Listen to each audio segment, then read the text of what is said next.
गठबंधन की राजनीति, हिंदू मुसलमान की राजनीति, सेंटिमेंट की राजनीति ज़्यादा है, बैकवर्ड फॉरवर्ड की राजनीति, सेवा की राजनीति नहीं के बराबर।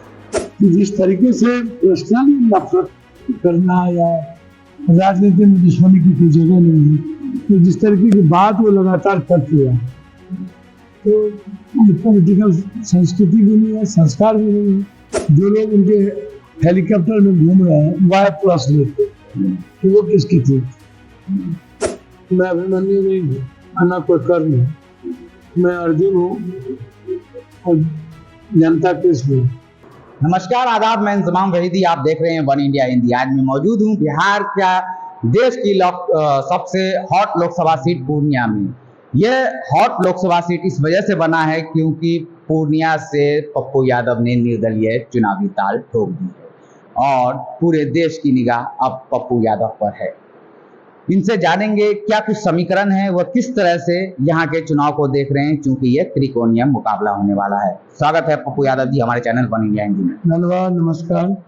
पप्पू यादव जी, किस तरह से देख रहे हैं त्रिकोणीय मुकाबले? अब जनता से पूछेगा, हम क्या देखें भैया, हम तो सेवक है, हम तो कर्मयोगी हैं, काम करते हैं, कर्म करते हैं, किसी रूप में देखते नहीं। हम तो 24 घंटा लोगों के लिए उपलब्ध है। हमारे जीवन का जो लक्ष्य है वो सेवा, मदद और जस्टिस के लिए जाना जाता है और मैं उसी में संतुष्ट रहता हूँ। राजनीति तो मुझे आती नहीं। बिल्कुल, आप सेवा भाव से काम करते हैं और दिल की गहराइयों से काम करते आ रहे हैं। आप आज भी नहीं, कई सालों से जनता की सेवा में लगे हुए हैं। अभी जो एक सियासी समीकरण बना है, इसमें ये देखने को मिल रहा है कि आपने अक्सर ये कहा है और अभी भी कहते आते हैं कि लालू यादव जी हमारे पिता तुल्य हैं, पिता के समान हैं, तेजस्वी यादव हमारे भाई की तरह हैं, और आपने ना उनसे कभी उनके बारे में गलत बयानबाजी की। तो फिर क्या ऐसी खटास आ गई कि तेजस्वी यादव पर क्यों इतना भूत सवार हो गया कि नहीं, कुछ भी हो जाए पप्पू यादव के खिलाफ ही उनको क्यों है? आपको परिवार की तरह मानते? बिल्कुल हैं, मानते नहीं हैं और आगे भी मानेंगे। आगे भी जनता का विश्वास वो लेंगे, उनके साथ होगा, जनता उनके साथ खड़ी रहेगी, तो निश्चित रूप से हमारा प्रयास होगा उनके साथ खड़े रहने का। आगे बहन लड़ रही है, मेरा प्रयास होगा कि उनकी बहनों के साथ मेरे परिवार की है। और इस देश में भ्रष्टाचार, परिवारवाद, कई सारे ऐसे मुद्दे हैं, भौतिक सुख मतलब नहीं जाएंगे। राजनीति में आप कितने फेयर हैं, कितने दिल की गहराइयों से करते हैं, हम लोगों के लिए बिना जात पात के हैं कि नहीं उपलब्ध, बिना हिंदू मुसलमान के हैं कि नहीं, ये इम्पोर्टेंट है। तो वो इस देश के पॉलिटिकल चीन में नहीं है। पॉलिटिकल वो गठबंधन की राजनीति, हिंदू मुसलमान की राजनीति, सेंटिमेंट की राजनीति ज़्यादा है, बैकवर्ड फॉरवर्ड की राजनीति, सेवा की राजनीति नहीं के बराबर। जबकि राजनीति का मतलब ही सेवा था। आम लोगों की मदद हो, रोजगार पर हो, इकोनॉमी पे हो, स्टेट सर्वाइवल पर हो, स्टेट के प्रॉब्लम्स रहित स्टेट हो, इस पर कोई चर्चा नहीं। तो जी पप्पू यादव जी, मीडिया में जो बातें चल रही हैं, लगातार लोग अपनी अपनी तरह से हर प्यासबाजी को लगाया कि पप्पू यादव जी ने मुलाकात की, सब चीज किया, लेकिन क्या असल बात हुई थी? क्या ये रहा था? क्योंकि आपने जब विलय किया तो उससे पहले आपने लालू यादव जी से मुलाकात की थी, उसके बाद ही विलय का फैसला लिया था। तो मीडिया में तरह तरह की बातें चली, कैसा हुआ वैसा हुआ, लेकिन एग्जैक्ट आप ही बता सकते हैं क्या बात? मैंने मुलाकात तो परिवार की दृष्टि से हुई थी जी, और उनकी इच्छा थी कि हम मर्ज कर जाए और मर्ज करके मधेपुरा सुपर चले। हमने कहा था कि मर्ज की बात अभी छोड़ दीजिए, अपनों से बात होगी तब उसको देखेंगे। मधेपुरा चुनाव नहीं लड़ेंगे, पूर्णिया लड़ेंगे, क्योंकि कोरोना और बाढ़ के बाद मधेपुरा में एक जाति के जाजब के निर्णय से मुझे बहुत आहत है। जबकि उनके बेटे हैं, सीएसआर से एमएलए बने, खून का रिश्ता है, मिट्टी का रिश्ता है, लेकिन 60, 50, 70% वोट लालू यादव जी को दे देना जाति के आधार पर। मुझे लगा जहाँ जातीय आधार नहीं है पहले उसी को लक्ष्य बनाया, और मैंने लक्ष्य बनाया पूर्णिया, और प्रणाम पूर्णिया, सलाम पूर्णिया, जोहार पूर्णिया से हम काम करते रहे। लेकिन नहीं 4 बार यहाँ MP रहे, माँ 2 बार, 1 बार लड़ी। लालू यादव जी जब भी लड़े 20,000, 28,000, 43,000 वोट पर सिमर गए। गठबंधन की राजनीति है, और हम हमेशा से लालू यादव जी को गार्जियन माने। आज नहीं 83-84 से लेके आज तक जब भी लालू यादव जी विपक्ष के नेता की बात हो, CM की बात हो, या किसी राजनीतिक और सामाजिक संकट की बात हो, मैं उनके साथ खड़ा हूं। और आगे भी इस तरह की बातें होंगी तो मैं साथ में रहूंगा। लेकिन सवाल उठता है कि जिस तरीके से पर्सनली नफरत करना या राजनीति में दुश्मनी की कोई जगह नहीं है, तो जिस तरीके की बात वो लगातार करते जा रहे हैं, तो ये पॉलिटिकल संस्कृति भी नहीं है, संस्कार भी नहीं है, तो अनफेयर होगा बिहार की जनता के प्रति, लोकतंत्र के प्रति, संविधान के प्रति, और लीडरशिप की विश्वसनीयता पर सवाल खड़ा होगा।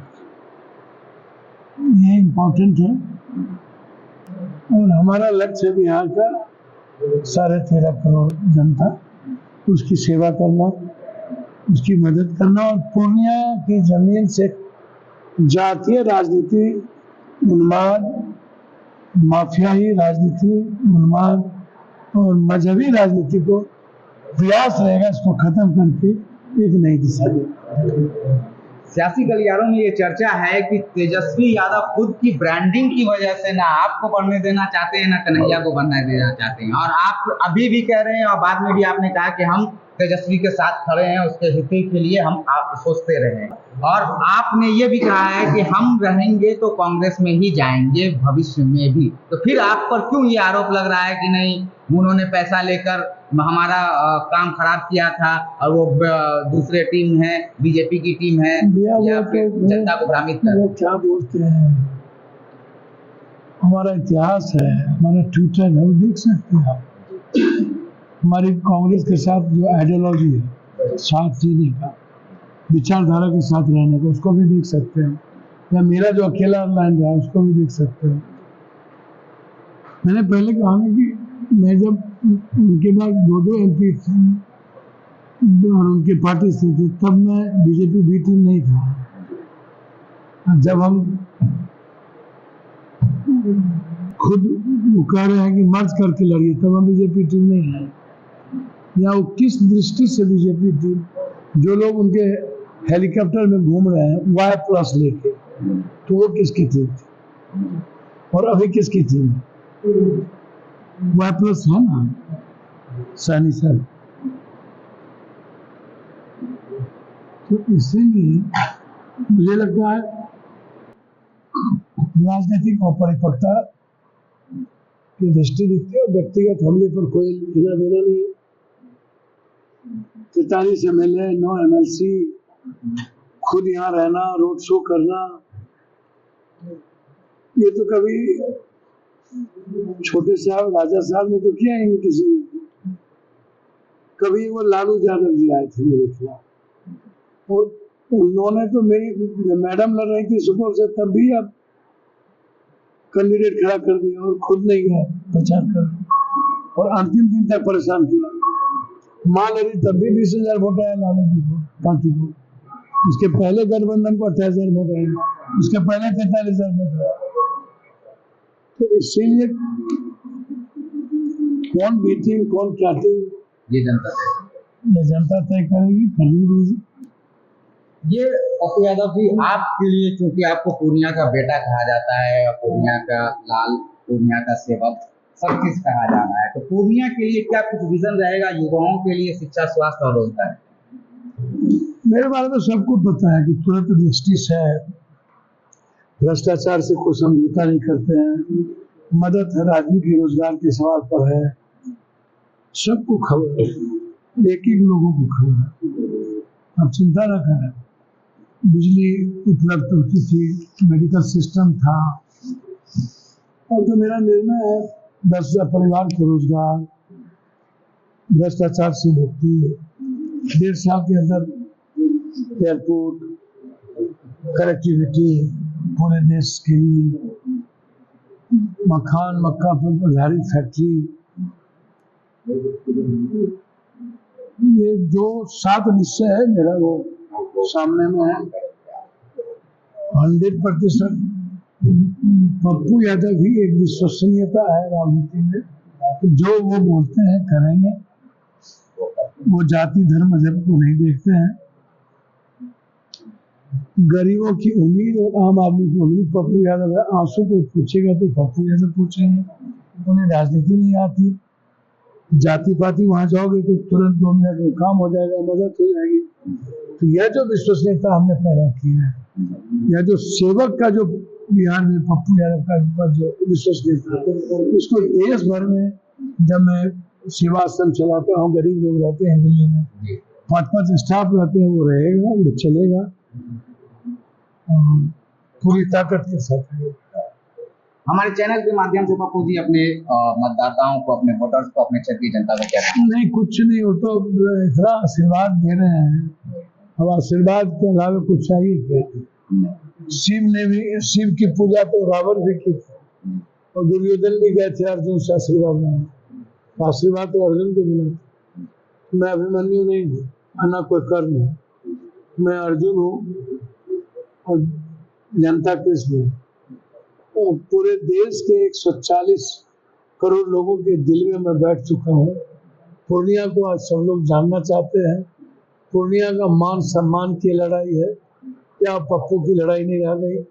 पूर्णिया के सेंटिमेंट्स और इमोशंस का लड़ाई है, माँ बहनों और बेटियों और युवाओं की लड़ाई है। यह लड़ाई अब निजी नहीं सार्वजनिक हो गई, अब न ही राजनीति रह गई।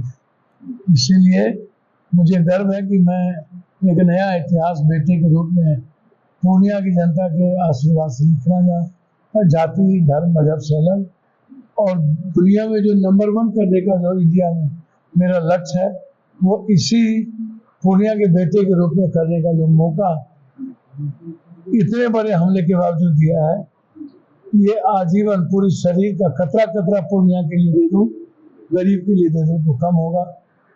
किसी भी गरीब को बचाने के लिए यदि मेरी किडनी की जरूरत होगी तो दूंगा। याद रखिएगा, मैं कभी चाहे कोरोना में ना डरा, पटना की बाढ़ में ना डरा।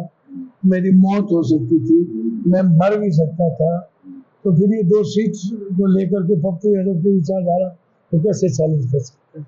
ना हो सकती थी ना कभी हो। ये तो राजनीतिक चर्चा हो गई। एक मुद्दे से हटकर ये जानना चाहेंगे, क्योंकि अभी 5 बज रहे हैं और जैसा कि मुझे पता चला कि आप सुबह 6 बजे उठते हैं और कैंपेनिंग में निकलते हैं और फिर सिर्फ 2 घंटे ही सो पाते हैं। तो आज जैसे आपके रैली के साथ ही साथ रहा और अभी 5 बज गए हैं तो अभी तक आप जागे हुए थे। मेरे साथ थे और जगे हुए अभी तक लोग थे, काम कर रहे थे लोगों का। जब लोग जगे रहेंगे, लोगों की जरूरत होगी तो मैं 1 घंटे भी नहीं सो सकता। ये एनर्जी कैसे आ गई? ये पीपुल से, ये जीने की ताकत है। ये ईश्वर चाहते हैं कि मैं दुनिया बदलूं। मैं डेस्टिनी की इच्छा है कि मैंने कुछ ना कुछ करूं। बहुत बहुत शुक्रिया। ये थे हमारे साथ पप्पू यादव, जिन्होंने बताया कि क्या कुछ विजन है उनका और किस तरह से जनता ने उन्हें आशीर्वाद दे दिया है और वो जीत तय कर रहे हैं।